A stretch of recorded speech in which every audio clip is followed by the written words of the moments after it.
Hello, welcome to another new blog of Norway. কেমন আছো তোমরা? আমরা ঠিকই আছি। এই যে আমাদের রুম নাম্বার 808 ট্রমজো হোটেলে, স্ক্যান্ডিক হোটেল, আমরা ছেড়ে চলে যাচ্ছি আজকে ট্রমজো থেকে। কোথায় বলো তো? অসলোতে। তোমরা যারা আমার লাস্ট ব্লগটা দেখেছো, সেটাতে এই যে এয়ারপোর্ট এক্সপ্রেস বাসে করে আমরা যাচ্ছি এয়ারপোর্ট। তো তোমরা যারা আমার লাস্ট ব্লগটা দেখেছো, আমি বলেছিলাম যে কোনো কি রহস্য আছে, কেন আমরা ট্রমজো ছেড়ে চলে যাচ্ছি। হ্যাঁ, রহস্য আছে, দুটো রহস্য। একটা হচ্ছে নর্দার্ন লাইটসের কোনো প্রেডিকশন ছিল না কামিং 4 days মতো, আর দ্বিতীয় হচ্ছে ট্রমজো ইজ ড্যাম এক্সপেন্সিভ। তো বেকার আমরা আর থাকতে চাইনি। আর 3 নম্বর কারণ হচ্ছে ভীষণ ভীষণ ঠান্ডা জানুয়ারি মাসে। এই যে ট্রমজো এয়ারপোর্ট, আমরা এয়ারপোর্টের ভেতরে বসে আছি, ওয়েট করছি কখন ফ্লাইটে উঠে আমরা অসলো চলে যাব। এসএএস সেম কোম্পানি, এই ফ্লাইটে করেই আমরা এসেছিলাম। এই যে এখানে আমাকে সঞ্জিত মজা করে বলছে, সো তুমি হ্যাপি তো? আমি বলছি হ্যাঁ, আমি খুব হ্যাপি, কারণ এত ঠান্ডার ভালো লাগছে না। আর যেখানে নর্দার্ন লাইটসের প্রেডিকশন নেই, আর থাকবো না।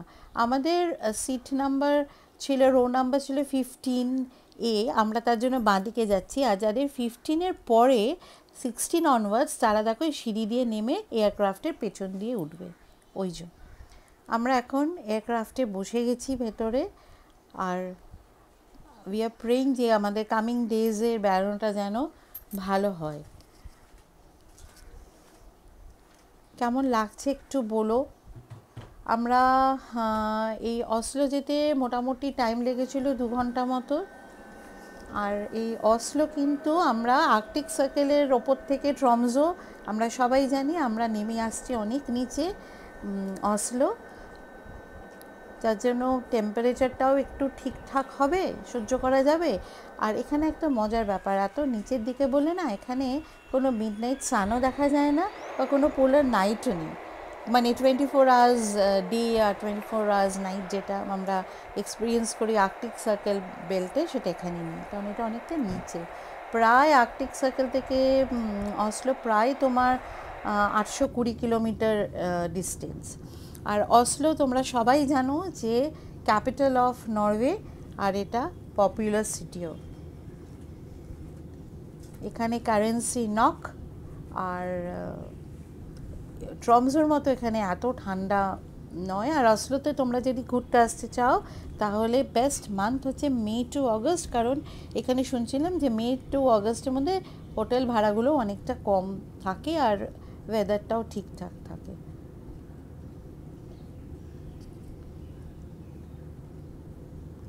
এই হলো অসলোর কথা। আর তোমরা যারা দেখতে চাও মিডনাইট সান আর পোলার নাইট, তারা তো ট্রমজো যাবে। এই আমরা অসলো ঢুকছি। এই যে একটু রোদ দেখা গেছে। উফ, এতদিন খালি মেঘ মেঘ মেঘ, আর ভালো লাগছিল না। এখন আমি খুব হ্যাপি হয়ে গেছি, খুব খুশি আমি। আমরা অসলো থেকে মানে অসলো এয়ারপোর্টে নিচে থেকে ট্রেন নিয়ে আমরা চলে যাব অসলো সেন্ট্রাল, যেটা কিনা যেতে তোমার ওই 20 মিনিট মতো লাগে। আর প্রত্যেক 10-15 মিনিট অন্তর অন্তরই ট্রেন কানেক্ট করে এয়ারপোর্ট টু অসলো সেন্ট্রাল। আমাদের হোটেলটা অসলো সেন্ট্রালে, এটা অসলো এয়ারপোর্টের ছবি। আর এরপরেই আসছে, দেখো ট্রেনে উঠবো, এই যে এই ট্রেনটার ছবি। এই ট্রেনটা করেই আমরা চলে গেছিলাম।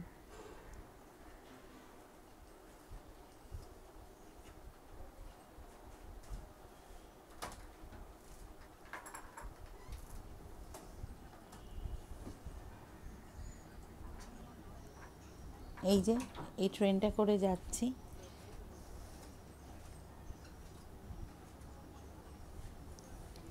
কেমন লাগছে আমার ব্লগগুলো, আমার ভুলগুলো প্লিজ কমেন্টে লেখো। ভালো লাগলেও লেখো, আর ভুল যেগুলো হবে সেগুলোও লেখো, না হলে আমি নিজেকে রেকটিফাই করব কি করে। এই যে আমরা হোটেলে পৌঁছে গেছি।